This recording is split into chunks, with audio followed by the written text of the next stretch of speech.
بل کذبوا بالساعۃ، بلکہ یہ تو قیامت کو جھٹلاتے ہیں۔ کون کفار مکہ جو حضور علیہ صلاۃ والسلام سے الٹے سیدھے سوال کرتے تھے کہ یہ ہماری طرح بشر ہیں، کھاتے پیتے ہیں، بازار میں جاتے ہیں، تجارت کرتے ہیں، ان پہ قرآن کوئی رب کی طرف سے نازل نہیں ہوا بلکہ انہوں نے خود ہی گھڑ لیا ہے۔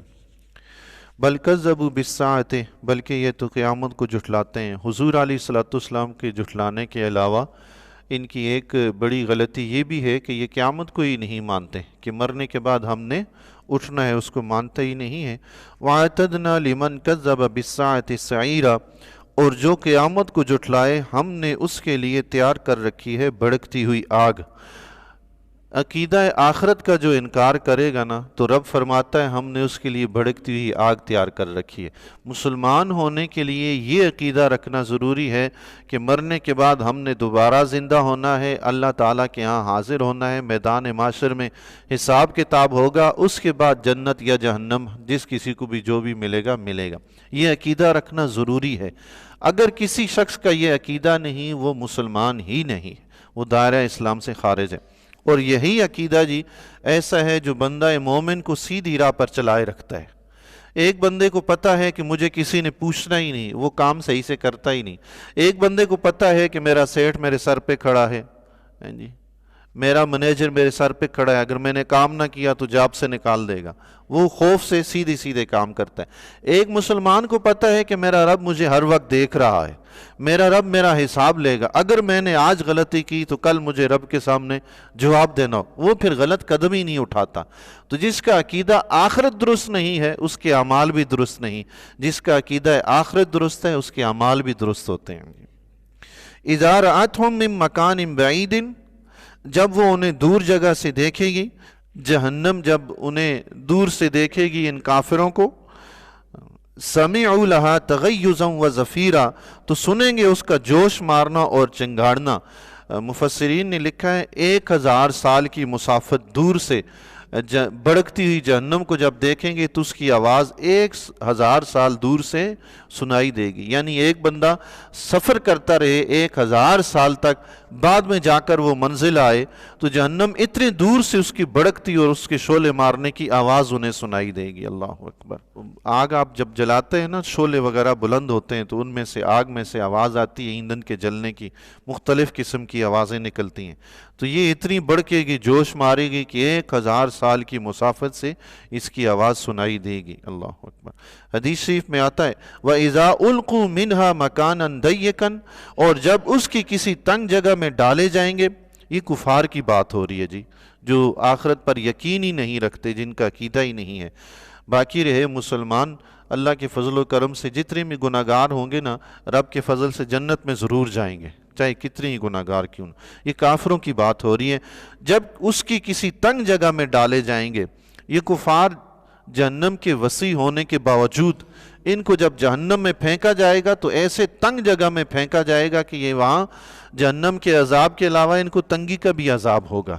بندہ کہیں دیوار میں پھنس جائے تو کتنی مشکل میں پھنسا ہوا ہوتا ہے، جہنم میں ان کے ساتھ یہ ہوگا۔ اللہ اکبر۔ مقرنین دعوا ہنالک ثبورا، مقرنین زنجیروں میں جکڑے ہوئے۔ مفسرین نے لکھا کہ دونوں ہاتھ گردن سے باندھے ہوئے ہوں گے، الٹی سمت ایسے کر کے، اللہ، کندھوں پہ اور گردن پہ باندھے ہوئے ہوں گے الٹی سمت کر کے، اور ہاتھ باندھ کر ان کو جہنم میں پھینکا جائے گا۔ دعوا ہنالک ثبورا، اس وقت وہ پکاریں گے وہاں موت کو، موت کو پکاریں گے، ہائے موت، ہائے موت۔ دنیا میں انسان کتنی مصیبت اور مشقت میں ہو، وہ یہ جانتا ہے کہ مر گیا تو یہ مصیبتیں تو ختم ہوں گی، اس کو پتہ نہیں مرنے کے بعد کیا شروع ہو جاتا ہے۔ کاش اس کو پتہ ہوتا کہ مرنے کے بعد کیا ہوگا، وہ دنیا کی ساری مصیبتیں بھول جائے گا تو پھر اچھے اچھے اعمال کر لیتا۔ اگر اعمال اچھے نہیں ہیں مرنے کے بعد ٹھکانہ اچھا نہیں ہوتا، اعمال اچھے ہیں مرنے کے بعد ٹھکانہ بھی اچھا ہوتا ہے۔ حدیث شریف میں آتا آقا علیہ الصلوۃ والسلام نے فرمایا ہے قبر جنت کے باغوں میں سے ایک باغ ہے، جہنم کے گڑھوں میں سے ایک گڑھا ہے، او کما قال علیہ الصلوۃ والسلام۔ یعنی جو بندہ جیسے اعمال کرے گا قبر اس کو ویسی ملے گی۔ جنتیوں والے اعمال کرے گا تو قبر اس کے لیے جنت بن جائے گی، جہنمیوں والے اعمال کرے گا تو قبر اس کے لیے جہنم بن جائے گی۔ حدیث شریف میں آتا ہے قیامت کے دن میدان معاشر میں سب سے پہلے جس کو جہنم کا لباس ملے گا جہنم میں ڈالے جانے کے لیے، فرمایا وہ شیطان ہوگا۔ سب سے پہلے شیطان کو جہنمی لباس پہنایا جائے گا، پھر اس کی اولاد کو، اس کی ضروریت کو، اور پھر دیگر کفار کو جو جہنم میں بھیجے جائیں گے۔ تو اس وقت شیطان جو ہے وہ آگ کا لباس پہنے گا، جہنم کا لباس، اور شور مچاتا ہوا بھاگے گا، ہائے موت ہائے موت۔ اس کے پیچھے اس کی جتنی اولاد شیطان ہوں گے وہ سارے کے سارے وہ بھی بھاگتے ہوئے پکاریں گے، ہائے موت ہائے موت۔ رب فرمائے گا لا تدعوا اليوم ثبورا، آج کے دن تم موت کو نہ مانگو، آج کے دن تم موت کو نہ مانگو، واحدن ایک موت، صرف موت نہ مانگو بلکہ کیا کرو، وَدْعُوا ثُبُورًا كَثِيرًا، تم بہت سی موتیں مانگو۔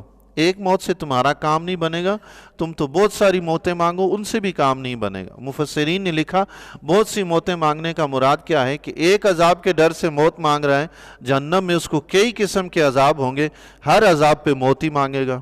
تو ایک موت نہیں، کئی قسم کی موتیں، لیکن اس مرنے کے بعد جب دوبارہ زندہ ہوں گے اس کے بعد نہ جنتیوں کے لیے موت ہے نہ جہنمیوں کے لیے موت، کبھی بھی موت ہے ہی نہیں۔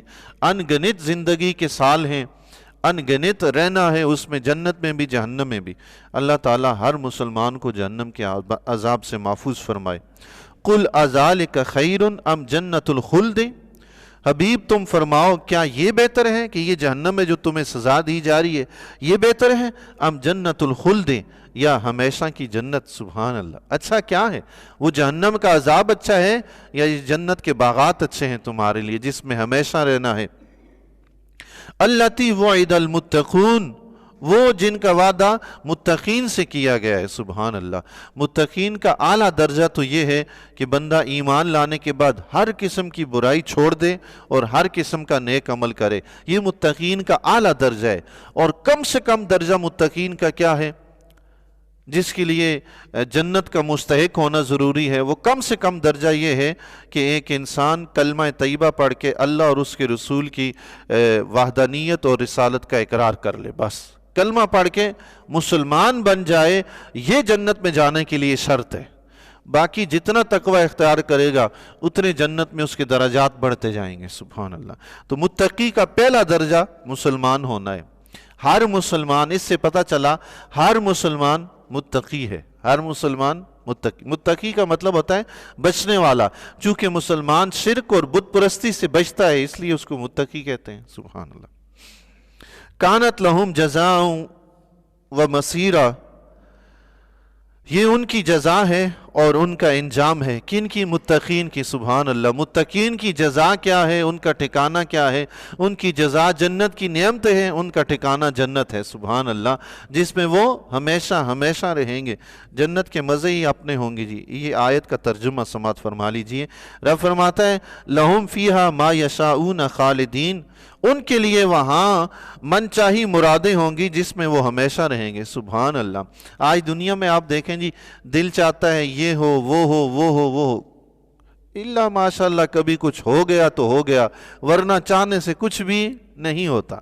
محنت مشقت کرنے کے بعد بھی کچھ نہیں ملتا، بس اوقات خواہشیں ساری کی ساری دل میں ہی رہ جاتی ہیں، پوری ہوتی ہی نہیں ہیں۔ لیکن جنت اللہ نے ایسی بنائی ہے، وہاں جو بھی بندہ مومن جائے گا اس کی ہر خواہش وہاں پہ پوری ہوگی۔ سبحان اللہ۔ کسی نے مفتی صاحب سے سوال کیا تھا جنت میں انٹرنیٹ بھی ہوگا؟ جی بات یہ ہے کہ جنت میں بندہ جس چیز کی خواہش کرے گا وہ اسے ضرور ملے گی، لیکن نیٹ کا مسئلہ یہ ہے، یا بیہودہ چیزیں جو ہوتی ہیں ان کا مسئلہ یہ ہے کہ جنت میں کسی کو ان کی خواہش ہی نہیں ہوگی، نیٹ کی وہاں ضرورت ہی نہیں ہے۔ نیٹ کیوں استعمال کرتے ہیں؟ جس ضرورت کے لیے نیٹ استعمال کرتے ہیں اس سے کئی گنا زیادہ عیاشی جنت میں مل جائے گی، ہیں سبحان اللہ، کئی گنا زیادہ۔ وہ ایسے ایسے اللہ تعالیٰ نعمتیں عطا فرمائے گا کہ بندہ یہ دنیا کی ساری نعمتوں کو سمجھے گا یہ تو کچھ ہے ہی نہیں۔ اللہ آج انٹرنیٹ کے ذریعے نا دنیا کے مناظر دیکھتے ہیں، یہاں گھر میں بیٹھے ہوئے کوئی سی بھی ویڈیو، کوئی سا بھی علاقہ دیکھ لیا، وہاں جنت میں اگر دیکھنا ہے تو دیر نہیں لگے گی، پلک جھپکتے میں بندہ یہاں، پلک جھپکتے میں بندہ وہاں۔ سبحان اللہ۔ وہاں نیٹ کی ضرورت ہی کیا ہے، وہاں تو سارے کام خود ہی ہو جائیں گے۔ سبحان اللہ۔ وہاں انٹرنیٹ سے بھی ایڈوانس نظام ہوگا جنت کا، سبحان اللہ۔ انٹرنیٹ تو صرف مناظر دکھاتا ہے، باقی کر کچھ نہیں سکتا۔ جنت میں تو بندہ چاہے گا کہ یہ پھل فروٹ چاہیے، ٹھک وہاں۔ نیٹ پہ تو آپ دیکھ ہی سکتے ہیں کہ ایسا باغ ہے، خوبصورت ہے، کیا پھل ہیں، سبحان اللہ۔ جی دیکھ کے بندہ رب کی قدرت پہ سبحان اللہ کے اٹھتا ہے کہ واہ مولا تیری شان ہے، کیا کیا چیزیں تو نے پیدا فرمائی ہیں۔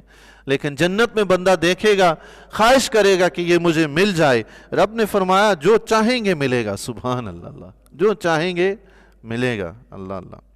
وہاں بس نیت کرنے کی دیر ہے، کہنے کی دیر ہے، سب کچھ حاضر ہوگا، سبحان اللہ۔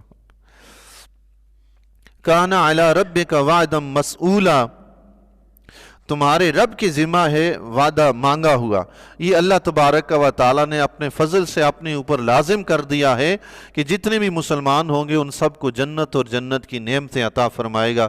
اللہ تعالیٰ سے دعا ہے اپنے پیارے حبیب علیہ الصلوۃ والسلام کے وسیلہ جلیلہ کے طفیل ہم سب کو جنت میں جانے کی توفیق عطا فرمائے، اور تمام امت مسلمہ کی اللہ تعالیٰ بخشش و مغفرت